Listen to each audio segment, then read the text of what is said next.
유튜브를 보다 보면 흥미로운 영상이 하나 있습니다. 인스타그램 속 사진과 진짜 현실을 비교한 영상입니다. 사진만 보면 아주 멋진 풍경이 담겨 있습니다. 기막힌 음식도 있습니다. 세상 부러울 것 없어 보입니다. 그런데 정작 현실은 어떠하냐면 사진 한 장 찍으려고 이 포토스팟에 사람들이 엄청 많이 있어서 뒤엉켜 있는 그런 모습을 보게 됩니다. 또 요즘 인기 있는 맛집에 가보면 흔히 보는 풍경이 하나 있습니다. 음식이 나왔어요. 맛집에 가면은 뭐가 제일 중요합니까? 맛있는 게 중요합니다. 음식이 나왔어요. 그러면은 먼저 맛을 보고 그럼 이 집이 맛있는지 맛없는지를 평가해야 되는데 맛은 뒷전입니다. 음식이 나오면 먼저 뭘 합니까? 사진 찍습니다. 근데 한 장 찍는 것이 아니라 여러 장 찍습니다.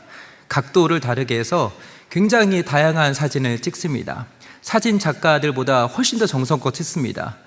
그들에게는 음식은 먹기 위해서 주문한 것이 아니라 이쁘게 찍어서 올리기 위해서 주문한 것입니다. 어쩌면 우리는 먹기 위해서라기보다는 찍기 위해서 음식점을 찾는 그런 경우도 종종 보게 됩니다. 본질보다는 껍데기, 실체보다는 이미지에 마음을 뺏긴 시대를 우리는 살아가고 있습니다. 요즘은 스마트폰을 열면 우리는 우리의 시선을 뺏는 자극적인 문구나 또 이미지들을 많이 찾아볼 수 있게 됩니다. 화려한 영상이 우리의 시선을 사로잡아 버립니다. 프랑스의 기독교 사상가인 자크 엘룰이 이런 말을 했습니다. 시각이 청각을 지배했다. 요즘 현대사회를 가리켜서 이 자크 엘룰이라는 사람이 이렇게 말을 한 것입니다. 눈에 보이는 것이 전부라고 믿는 그 순간 우리는 눈에 보이지 않는 하나님의 말씀에는 귀를 닫아버립니다. 지금 당장 눈앞에 보이는 화려한 현실에 속아서 영원한 하나님의 말씀, 이 진리의 말씀은 놓치고 맙니다. 저 여러분 어떠합니까? 우리는 무엇을 보며 살아가고 있습니까? 그리고 우리는 무엇을 들으며 살아가고 있습니까? 오늘 아침 눈을 떴을 때 우리는 무엇을 보고 무엇을 듣고 있었습니까? 오늘 우리는 본문 말씀을 중심으로 시각의 세상, 청각으로 살라라는 제목으로 하나님의 말씀을 나누고자 합니다. 화려함으로 무장한 채 우리의 눈을 멀게 만드는 이 세상의 유혹과 시험을 뚫고 찾아오시는 그 하나님의 음성, 그 하나님의 음성이 말씀을 통해 저 여러분 모두에게 들려지는 그 은혜가 있게 되길 주님의 이름으로 축복합니다.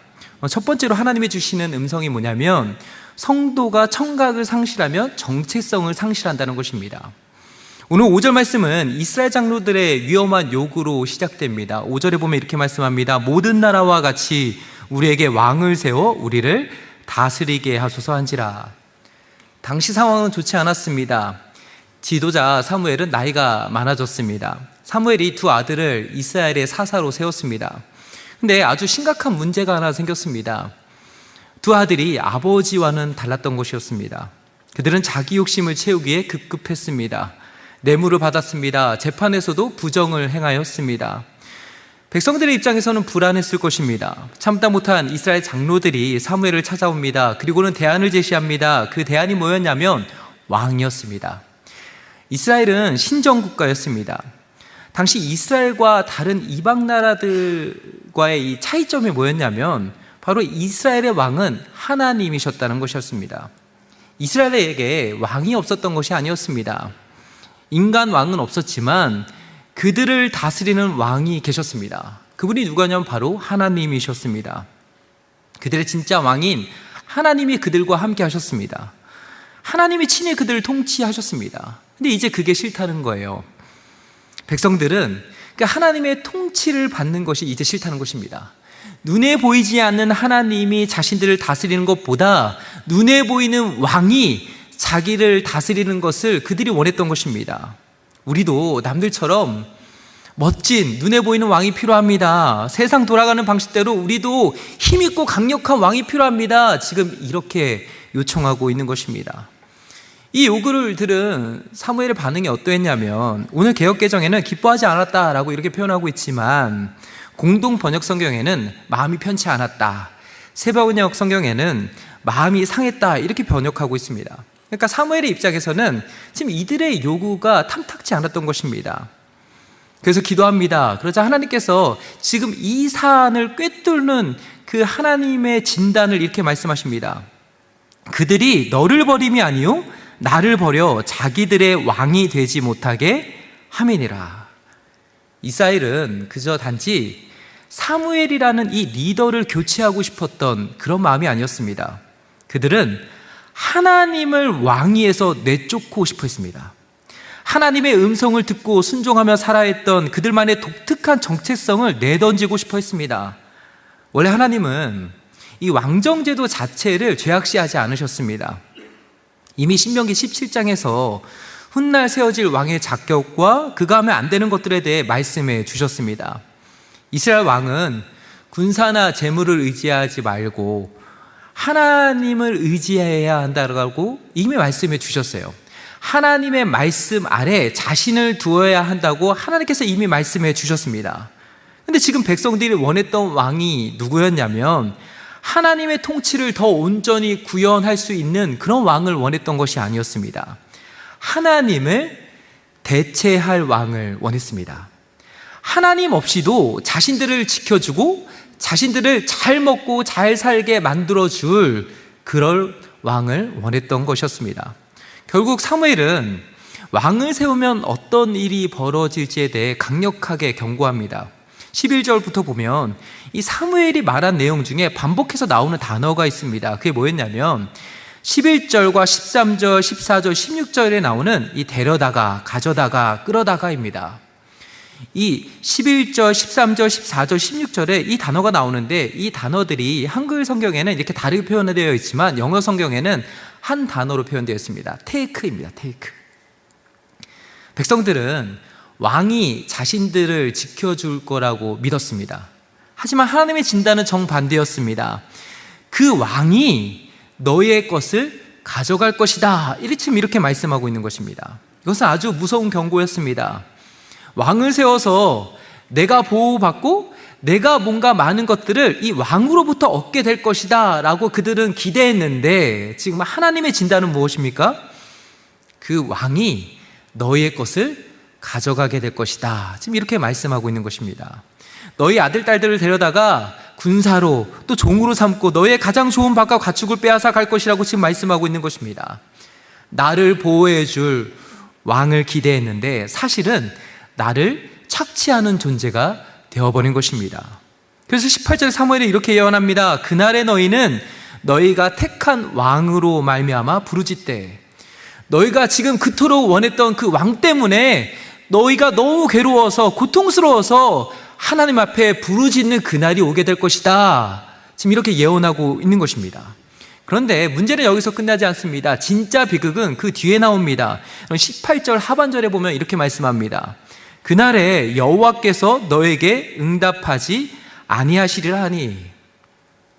유진 피터스 목사님은 메시지 성경에서 이 구절을 이렇게 번역하십니다. 그러나 그때 하나님의 응답을 기대하지는 마십시오. 그때 하나님께 부르짖어도 하나님의 응답은 더 이상 기대하지 말라는 것이었습니다. 사실 이스라엘 백성들에게 있어서 왕이 자신들을 더 힘들게 하는 것보다 더 고통스럽고 더 뼈저리게 아픈 사실이 바로 이것입니다. 하나님은 이 사사시대에 이스라엘 백성들이 찾고 구하면 들어주셨어요. 이스라엘 백성들이 죄악 가운데 머물렀습니다. 그래서 이방 나라들의 압제에 사로잡혔습니다. 너무 고통스러웠어요. 그래서 하나님께 울며 불며 하나님 도와달라고, 우리를 건져달라고, 우리를 살려달라고 그렇게 기도했습니다. 그때 하나님께서 그들을 찾아오셨어요. 사사를 보내셨습니다. 그래서 그들을 건져주셨어요. 그들을 다시 회복시켜 주셨습니다. 하나님이 그들의 기도에 응답해 주셨다는 거예요. 근데 오늘 사무엘 선지자를 통해 하나님께서 무시무시한 경고를 하십니다. 그게 뭐냐면 이제 너희가 부르짖어도 내가 응답하지 않을 것이다. 저 안에 사랑하는 여러분, 참으로 아이러니한 상황이 지금 펼쳐지고 있습니다. 이스라엘은 지금 노예의 삶이 싫어서 애굽을 탈출했습니다. 근데 이제는 스스로 왕의 노예가 되겠다고 제 발로 그 길을 걸어가고 있습니다. 눈에 보이는 화려함에 눈이 멀어 하나님의 음성을 듣지 못하니 자유인이라는 정체성을 잃어버린 채 다시 노예의 길을 선택하고 만 것입니다. 하나님께서 애굽에서 이스라엘을 건져내신 궁극적인 목적이 있습니다. 그게 뭐냐면 해방과 자유입니다. 하나님은 그들이 억지로 끌려오는 노예가 되는 것을 원하지 않으셨습니다. 사랑하기 때문에 스스로 순종하는 자유인이 되길 원하셨습니다. 그래서 하나님은 그들을 애굽에서 구원하셨습니다. 반복된 죄악 가운데서도 그들이 다시 회개하고 하나님을 찾으면 그들을 구원해 주셨습니다. 그들의 왕이 되어 주셨고 그들을 다시 자유케 하셨습니다. 구원과 해방의 은총을 허락해 주셨습니다. 근데 오늘 이스라엘의 모습은 충격적입니다. 가장 좋은 자유를 내팽개치고 가장 나쁜 압제를 스스로 선택합니다. 마치 바로의 채찍 아래로 제 발로 다시 걸어가는 그런 모습을 보여주고 있습니다. 그들은 왜 그런 어리석은 선택을 했던 것일까요? 그들은 왜 자유를 버리고 억압이라는 퇴행의 길을 선택하고야 말았던 것일까요? 그 이유가 있었습니다. 그것은 바로 하나님 앞에서 자유인으로 사는 게 너무 무거웠기 때문입니다. 내 삶을 내가 책임지고 하나님의 말씀에 매일 순종하며 사는 삶이 버거웠던 것입니다. 하나님이 점점 불편해졌어요. 하나님이 싫어졌습니다. 그래서 찾은 그들의 대안이 무엇이었습니까? 차라리 생각 없이 살고 싶다는 것이었습니다. 그들이 하나님의 뜻을 구하고 하나님께 기도하고 하나님의 말씀에 순종하는 이 자유인으로서의 삶이 그들에게 너무 버거웠어요. 근데 여기서 더 중요한 건 그냥 하나님이 싫어진 것입니다. 하나님의 뜻을 묻고 하나님 안에서 사는 것이 너무나도 괴로웠던 거예요. 그러다 보니 독립하고 싶었던 것입니다. 그러면서 그들이 찾았던 것이 무엇이었냐면 눈에 보이는 왕이 시키는 대로만 하고 그 대가로 가짜 안전을 보장받고 싶어 했던 것입니다. 자, 여기까지만 보면 그래도 하나님이 여전히 이스라엘 백성들을 생각해서 사무엘을 통해 마지막 경고의 말씀을 주셨습니다. 그러면 최소한 한 번쯤은 그 말씀을 들어보고 기도도 해보고 또 이스라엘 장로들이 모여서 한번 회의도 해보고 그러면서 다시 결정해도 늦진 않습니다. 그런데 사무엘의 이 말이 끝나자마자 이스라엘 백성들이 어떻게 했습니까? 무섭게 소리칩니다. 그럼 이렇게 소리쳐요. 여러분 19절입니다. 백성이 사무엘의 말 듣기를 거저하여 이르되 아니로소이다 우리도 우리 왕이 있어야 하리니. 그들은 듣지 않았습니다. 경고도 사랑도 진리도 들으려 하지 않았습니다. 이미 그들은 자기 생각으로 가득 차 있었습니다. 오늘 본문에는 듣는다라는 말이 계속 반복되어 있습니다. 7절과 9절, 22절에 보면 하나님과 사무엘은 이스라엘 백성들의 이야기를 듣고 있었습니다. 그런데 이스라엘 백성들은 하나님의 말씀을 들으려 하지 않았습니다. 이들은 이미 자신의 생각으로 꽉 차 있었습니다. 바꿀 생각이 없었어요. 그들의 고집을 꺾을 수 없었습니다. 결국 이들의 핵심 문제는 듣는 귀, 청각의 상실에 있었습니다. 기독교는 본질적으로 들음의 종교입니다. 하나님은 말씀하시고 우리는 듣는 것입니다. 듣는다는 것은 그 통제권이 상대방에게 있는 것입니다. 글이나 그림은 내가 원하는 것을 보고 또 내가 원하지 않으면 그냥 넘겨볼 수 있습니다.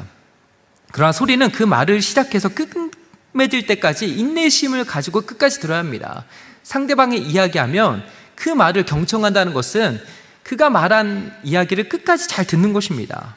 끝까지 기다려야만 전체 의미를 잘 귀담아 들을 수 있게 됩니다. 또 집중해서 들어야 돼요. 결국 듣는다는 것은 순종이요, 나의 통제권을 말씀하신 분에게 내어드리는 것을 의미합니다. 이러한 들음을 통해서 우리는 그 말씀하신 분을 알아가고 그분을 닮아갈 수 있게 됩니다. 그런데 이 백성의 문제는 뭐였냐면 듣지 않았다는 데 있습니다. 그들은 주의 말씀을 듣기 싫었습니다. 주님이 주신 말씀을 통해 주님의 뜻을 알아가고 순종하기 싫어했습니다. 청각의 상실은 타락과 어둠의 전조 증상이었습니다. 듣지 않으면 눈에 보이는 왕, 제도를 따르게 되고 결과적으로 그는 하나님을 버리게 되는 것이었습니다. 그분이 더 이상 그의 삶의 왕이 되지 않는 것이었습니다. 저 안에 사랑하는 여러분, 저 여러분은 어떠합니까? 우리의 듣는 마음은 살아있습니까? 영적으로 우리의 청각은 닫혀 있습니까? 아니면 열려 있습니까? 우리가 하나님을 왕으로 섬긴다는 이 말은요, 그저 추상적인 구호가 아닙니다. 우리 신앙 고백 정도가 아닙니다. 그분이 말씀하실 때 내 통제권을 내어놓는다는 거예요. 그분이 말씀하실 때 그 음성에 귀를 기울이는 것입니다. 그것이 왕을 모신 사람의 마땅한 태도입니다. 이런 관계 회복은 들음에서 시작됩니다. 우리가 사람과의 관계에 있어서도 그냥 관계가 회복되지 않습니다. 관계가 회복되려면 일단 사람을 만나야 됩니다. 그 사람을 만나고 그 사람이 하는 이야기를 귀담아 들어야 됩니다. 그래야지만 관계가 그때부터 조금씩 회복되는 겁니다.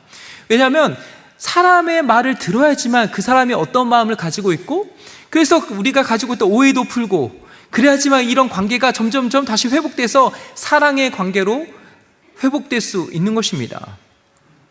그런데 오늘 이스라엘 백성들은 이 들음에서부터 문제가 생겨버렸습니다. 하나님이 싫으니, 하나님과의 관계가 무너져 버리니, 이 하나님과의 관계에 있어서 이 영적 권태기에 빠져버리니 그들은 하나님이 싫어졌어요. 하나님이 싫어지니 하나님의 말씀을 듣는 게 싫어졌어요. 하나님의 말씀을 듣는 게 싫어지니 하나님을 더 이상 사랑하고 싶어하는 마음이 없어져 버렸습니다. 하나님을 사랑하지 않으니 하나님의 말씀에 더 이상 그들은 순종하고 싶은 마음도 생기지 않았던 것입니다. 그러면서 자신들이 원했던 요구, 자신들이 그렇게 원했던 그 인간왕을 세워달라는 이 끈질긴 요구를 하나님 앞에 하고 있는 것입니다. 저 안에 사랑하는 여러분, 오늘날 저와 여러분이 회복해야 하는 그 신앙의 모습이 있다면 무엇일까요? 바로 이 들음입니다. 들음. 우리는 이 들음을 회복해야 돼요. 여러분, 저와 여러분 안에 이 신앙의 야성이 점점 식어져 있으십니까? 예전엔 내가 정말 뜨겁게 주님을 사랑하고 또 주의 뜻을 묻고 또 주님의 말씀에 순종하며 살았는데 그 뜨거움이 요즘엔 예전 같지 않다고 느껴지십니까? 그러면 그 관계가 다시 회복되기 위한 첫 번째 방법은 바로 들음입니다. 들음. 들어야 됩니다. 하나님의 말씀을 들어야 돼요. 하나님의 말씀을 찾고 우리의 마음을 활짝 열어서 그 하나님의 말씀이 우리에게 들려져야 합니다. 그 들려져야지만 하나님과의 관계가 회복되고, 하나님과의 관계가 회복돼야지만 하나님을 믿게 됩니다. 하나님을 믿어야지만 하나님을 신뢰하게 되고, 하나님을 신뢰해야지만 하나님을 사랑하게 됩니다. 하나님을 사랑해야지만 하나님을 순종하게 되고, 하나님을 순종해야지만 하나님을 찬양할 수 있게 돼요. 저 안에 사랑하는 여러분, 오늘 저 여러분 모두가 이 들음이 회복되는 그 은혜가 있게 되길 주님으로 축복합니다. 두 번째로 우리에게 주시는 그 메시지는 뭐냐면, 성도가 시각의 노예가 될 때 겉모습에 속게 된다는 거예요. 이제 그렇게 이스라엘의 끈질긴 요구에 결국 하나님이 응답하십니다. 하나님께서 그들의 요구를 들어주세요. 왕을 선택하여 세우게 하십니다. 근데 이 이야기는 여기로 끝나지 않아요. 사무엘의 백성을 미스바로 불러 모읍니다. 지파들 중에 제비를 뽑게 해요. 그 중에 베냐민 지파가 뽑히게 됩니다. 그들 가운데 우리가 잘 아는 사울이 왕으로 뽑히게 됩니다. 근데 백성 앞에 보여진 사울의 첫 모습은 어땠습니까? 여러분 23절에 보니까 이렇게 말씀합니다. 그들이 달려가서 거기서 그를 데려오매 그가 백성 중에 서니 다른 사람보다 어깨 위만큼 컸더라. 여기서 키가 컸다는 말은 그만큼 겉모습으로 백성들을 압도했다는 거예요. 압도적인 이 피지컬을 가지고 있었다는 것입니다. 사무엘의 백성들을 향해 말합니다. 24절입니다. 사무엘이 모든 백성에게 이르되 너희는 여호와께서 택하신 자를 보느냐? 모든 백성 중에 짝할 리가 없느니라 하니. 사실 사울 왕 이후에 하나님께서 이 다윗 왕을 세우십니다. 근데 다윗 왕을 세우실 때 하나님께서 다윗 왕을 세우실 때의 이 선택의 기준은 달라요. 우리가 잘 아는 것처럼 하나님께서 다윗 왕을 세우실 때는 어떻게 세우시냐면 마음을 보신다라고 말씀합니다. 중심을 보신다. 하나님은 외모를 보시지 않고 중심을 보신다, 이렇게 말씀하시면서 다윗을 택하십니다. 그런데 지금 하나님께서 조금은 이상하게 사울을 세우셨습니다. 오늘 말씀해 보니까 너희는 여호와께서 택하신 자를 보느냐? 모든 백성 중에 이 같은 사람이 없다, 이렇게 말씀하고 있어요. 하나님은 분명 중심을 보시는데 지금 사울 왕을 소개하면서는 겉모습만 보여주고 있습니다. 지금 이게 뭘까요? 하나님의 기준과 백성의 기준이 달랐다는 거예요. 하나님의 기준은 중심이었습니다. 그래서 다윗 왕을 택하실 때는 외모가 중요한 게 아니야, 겉모습이 중요한 게 아니야, 내가 보는 건 중심이야, 하나님을 향한 중심이야, 이렇게 얘기하셨는데 지금 사울 왕을 택하셨을 때는 너희가 원하는 기준대로 내가 데리고 왔어, 지금 이렇게 보는 거예요. 너희가 이런 사람 원하지?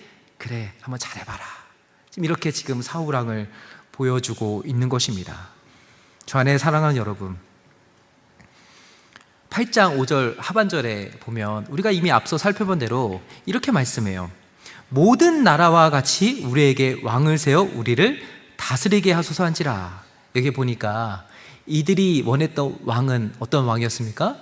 모든 나라와 같이였어요. 모든 나라와 같이. 그 다음 20절도 한번 보세요.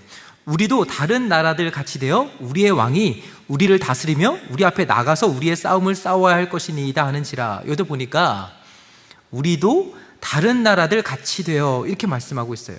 여기 분명히 나와 있습니다. 그들은 모든 나라와 같이 우리에게 왕을 세워달라고 했어요.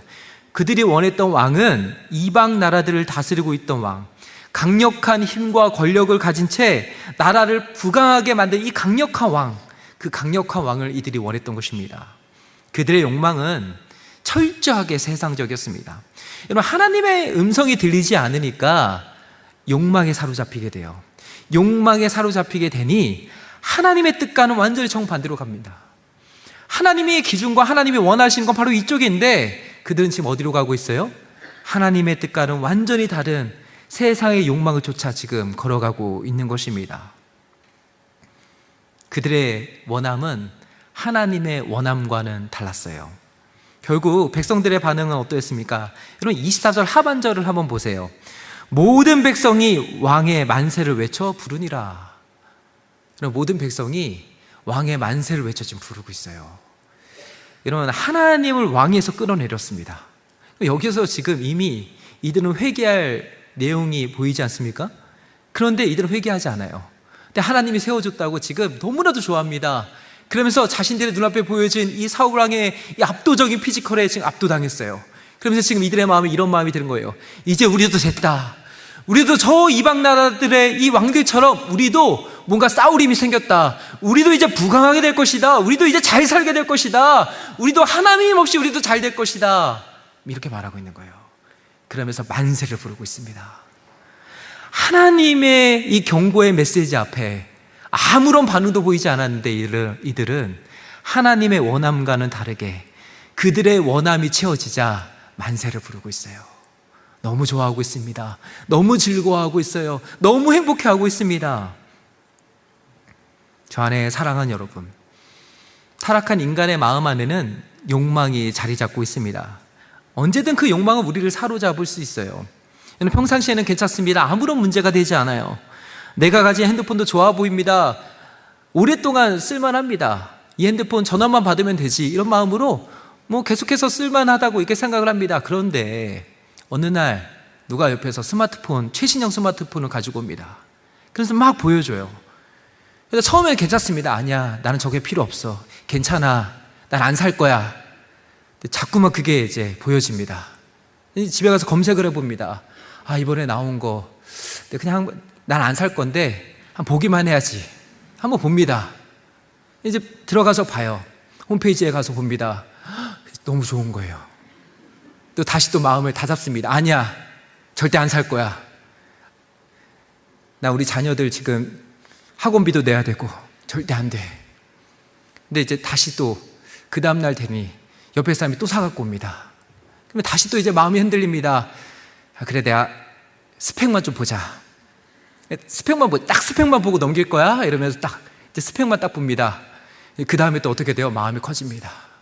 그럼 이제 그 다음에 어떻게 됩니까? 돈을 봅니다. 돈을 보니까 할부로 하면 좀 살만한 거예요. 이제 막 여러 가지 이제 사이트를 통해서 이제 막 비교하면 12개월 할부가 됩니다. 그럼 이제 그때부터 어떻게 해요? 갑자기 이제 클릭이 이제 막 합니다. 근데 갑자기 또 이제 12개월 할부가 됐는데 갑자기 이제 교육용 할인이 나옵니다.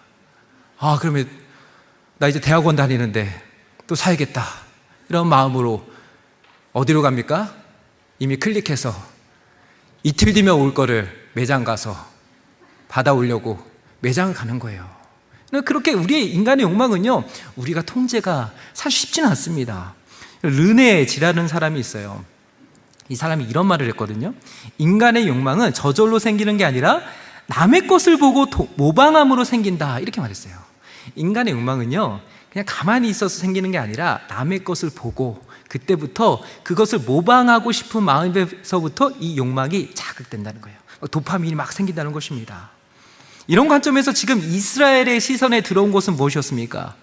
주변 강대국이 갖고 있었던 이 왕정체제가 보였던 거예요. 어느 순간 거기에 현혹되어 버린 것입니다.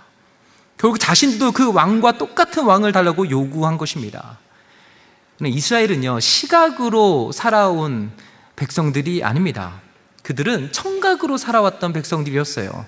믿음은 들음에서 나고 이 믿음으로 유지되는 나라가 바로 이스라엘이었습니다. 그들에게 중요했던 것은 바로 하나님의 말씀이었습니다. 말씀을 들을 수 있는 청각이었어요.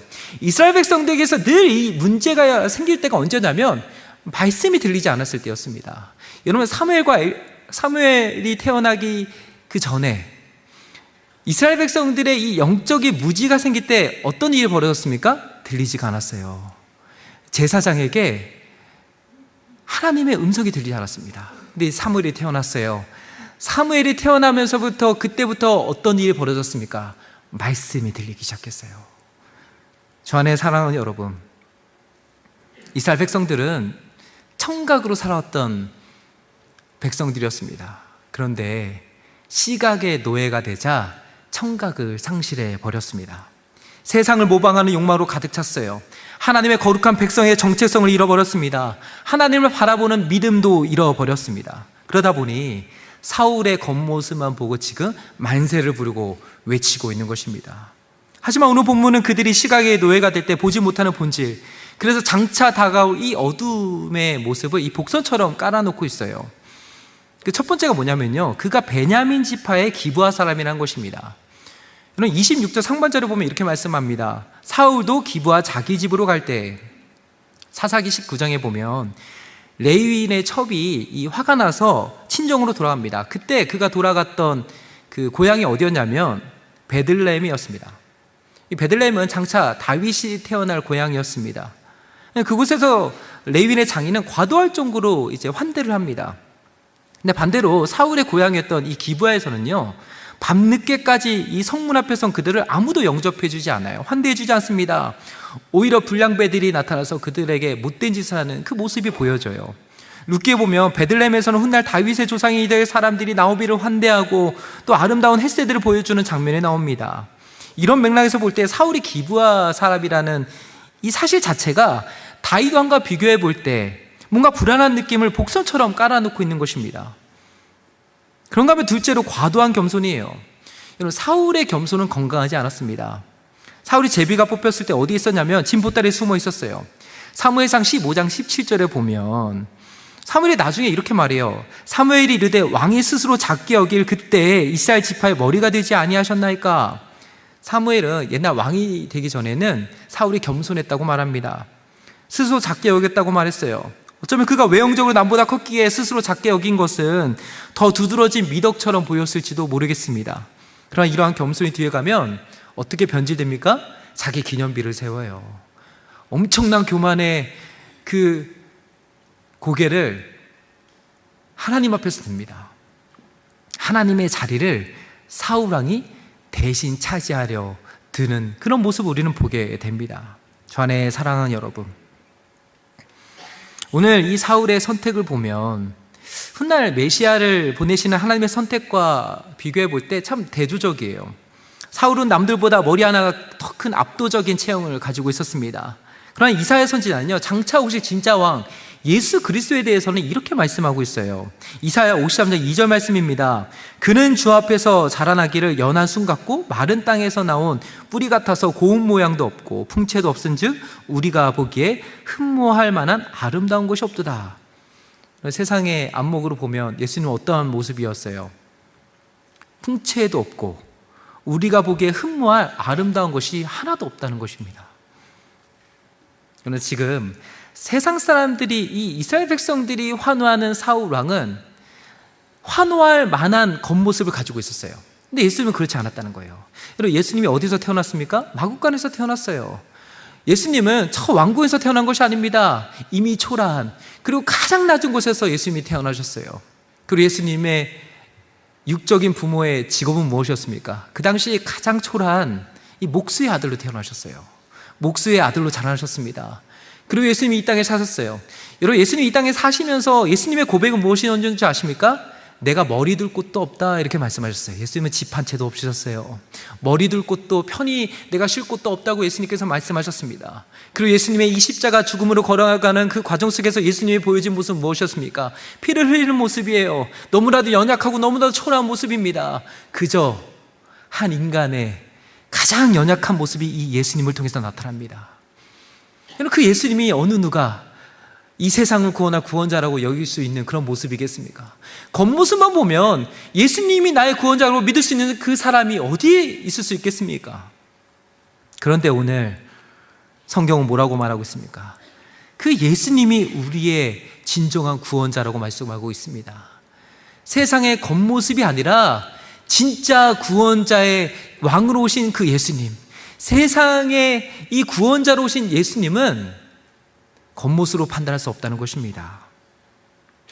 진정한 왕은 외적인 모습과 자격의 그 조건에 있지 않다는 걸 우리에게 보여주는 말씀이에요. 이런 면에서 보면 이 땅을 사는 성도는요, 시각의 세상에서 청각으로 사는 사람들이라고 말할 수 있습니다.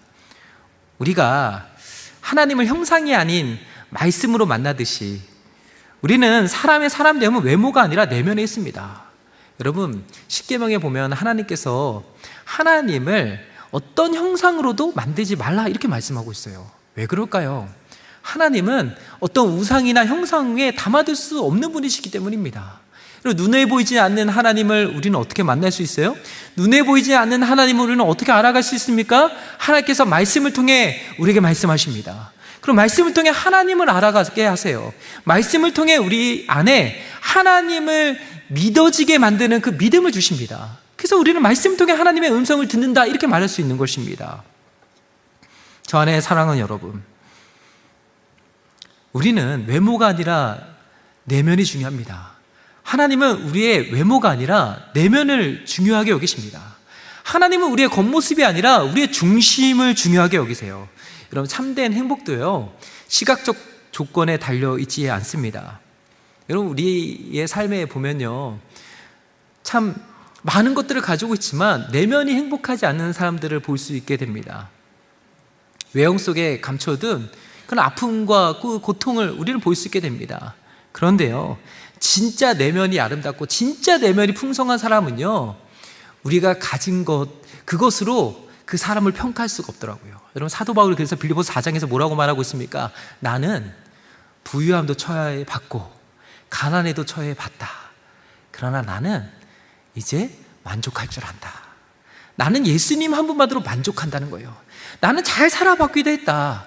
나는 세상에서 잘 나가보기도 했고, 나는 떵떵거리며 살아본 적도 있고, 나는 가난에 처해보고, 나는 너무나도 힘들고 괴롭게 살아본 적도 있지만, 내가 깨달은 건 뭐냐면 나는 이제 주님 안에서 자족한다. 나는 예수님 한 분만으로 충분하다. 그러면서 빌립보서 4장 13절에서 뭐라고 말하고 있는 것입니까? 내게 능력 주신 자 안에서 내가 모든 것을 할 수 있다는 거예요.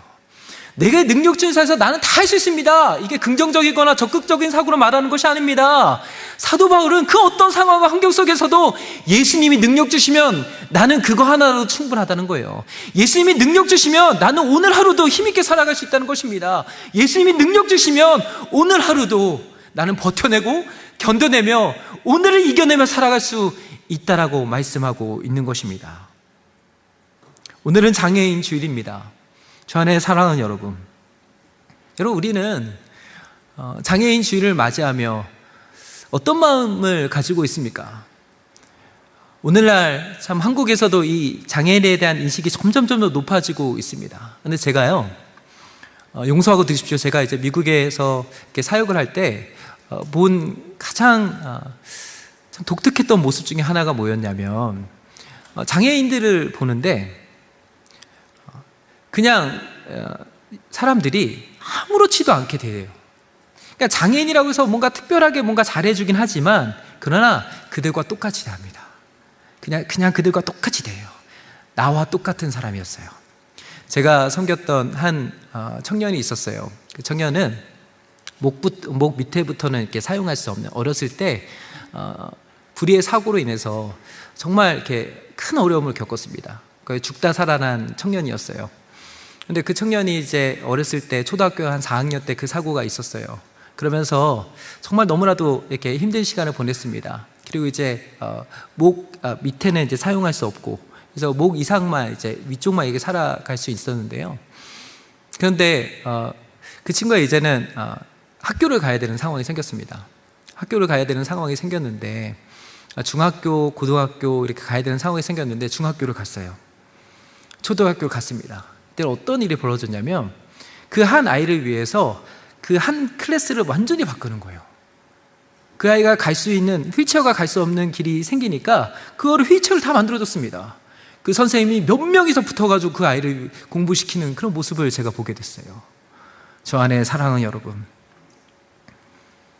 우리는 오늘 장애인주의를 또 우리 맞이하면서 하나님은 우리의 내면을 중요하게 여기세요.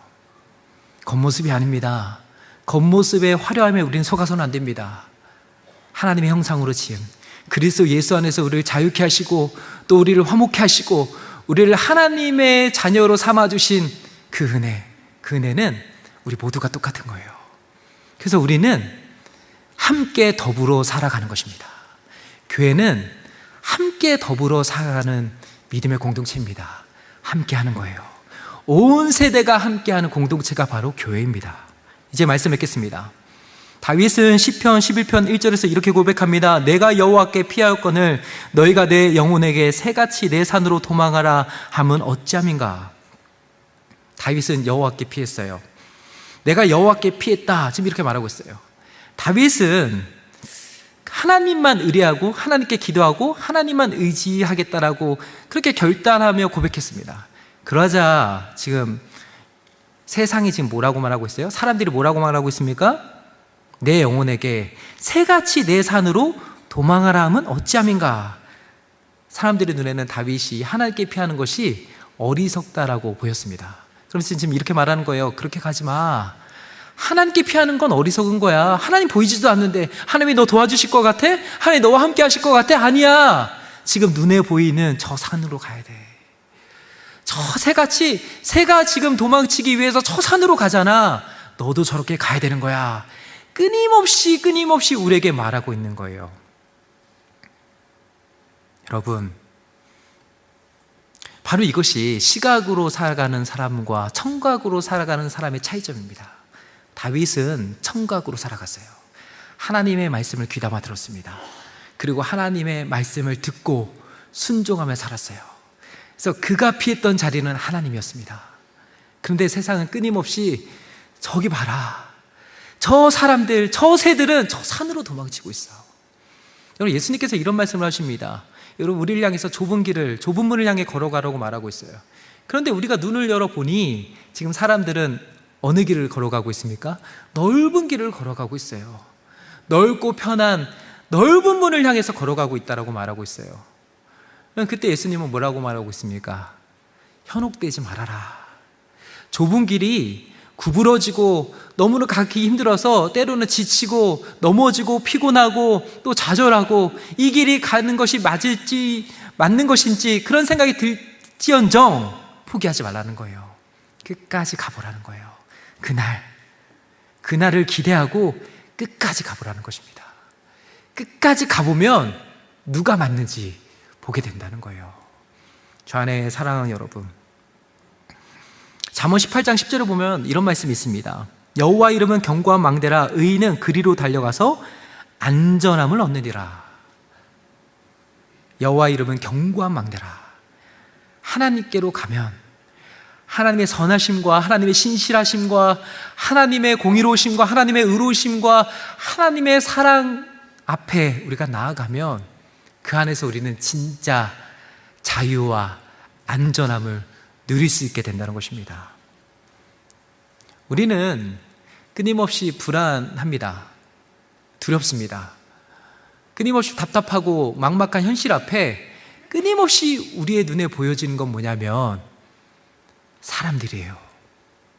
세상이 가르쳐주고 세상이 보여주는 그 이미지, 여기로 가면 안 된다는 거예요. 저기로 가야 된다는 것입니다.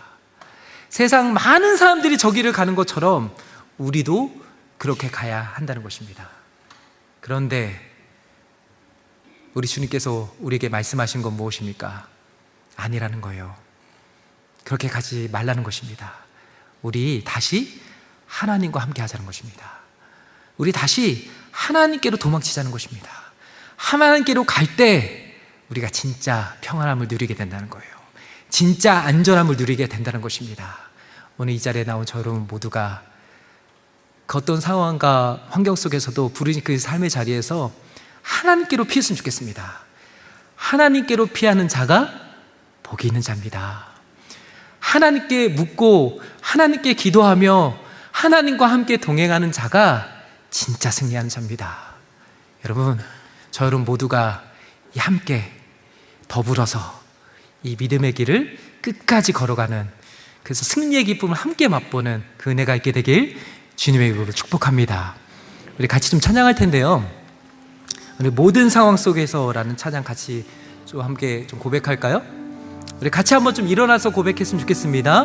우리 같이 일어나면서 하나님, 그렇습니다. 내 영혼이 확정되고 확정되었습니다. 나의 믿음의 눈을 들어 주님을 바라보게 하여 주시옵소서. 이런 마음으로 같이 한번 찬양하겠습니다. 모든 상황 속에서 주를 찬양할지라, 주를 찬양할지라. 주는 너의 큰 상급, 주는 너의 큰 상급,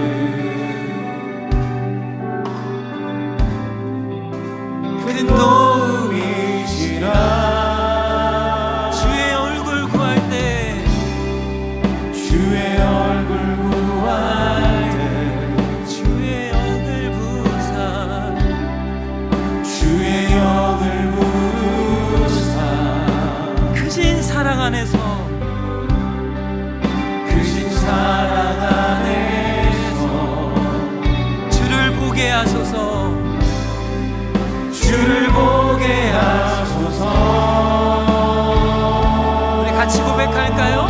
내 영혼이 확정되고 확정되었사오니, 내 영혼이 확정되고 확정되었사오니, 믿음의 눈 들어 주를 바라봅니다.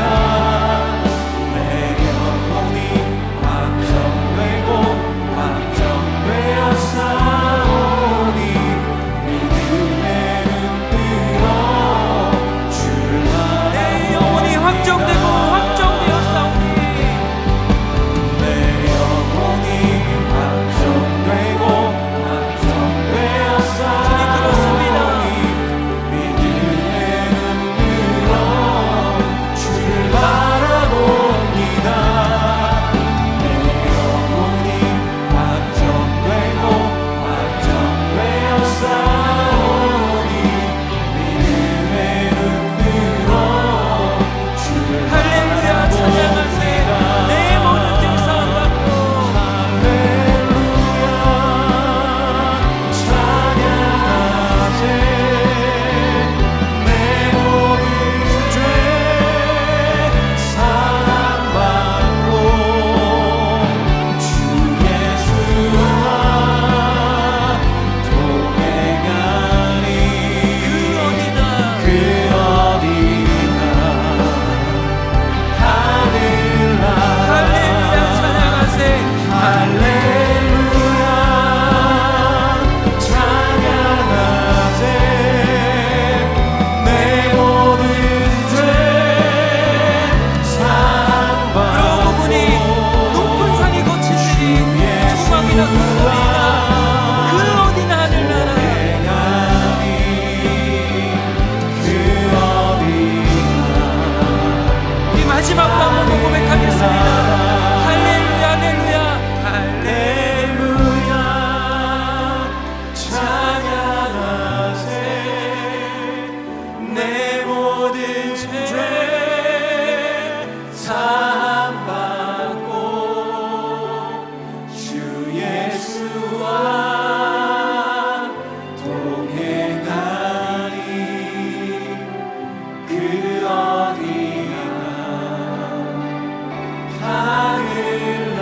우리 마지막으로는요, 우리 마지막 마지막으로는 우리 입술의 고백만 할까요? 우리 입술로만 하나님, 저 그렇게 살겠습니다. 하나님, 높은 산이나 소막이나 궁궐이나 거친 들이나 하나님, 그게 중요하지 않습니다. 저 이제 시각에, 시선에 제 마음이 빼앗기지 않겠습니다. 할렐루야, 주 예수와 동행하니 그 어디나 그곳이 천국입니다. 이런 마음으로 우리 할렐루야 찬양하세. 이 부분 우리 입술의 고백만으로 우리 같이 목소리로만 같이 고백할까요? 할렐루야, 할렐루야 찬양하세. 내 모든 죄 사함받고 주 예수와 동행하니 그 어디나 하늘나라. 아멘, 아멘. 우리 하나님께 큰 박수로 영광 올려드릴까요? 우리 그렇게 살겠습니다. 우리 그런 마음으로 우리 기도 제목 읽고 함께 기도하도록 하겠습니다. 시작. 영적 청각을 잃어버린 퇴행의 길에서 벗어나 하나님을 참된 왕으로 모시며 순종하는 삶을 살게 하소서. 아멘. 세상의 외형과 기준에 속지 않고 참된 왕의 말씀을 듣고 순종하는 영적 청각의 삶을 살게 하소서. 아멘. 세상의 유혹에 흔들리지 않고 하나님만을 경고한 산성으로 의지하여 왕의 보호와 통치 아래 살게 하소서. 아멘. 답게 합심하여 기도하겠습니다.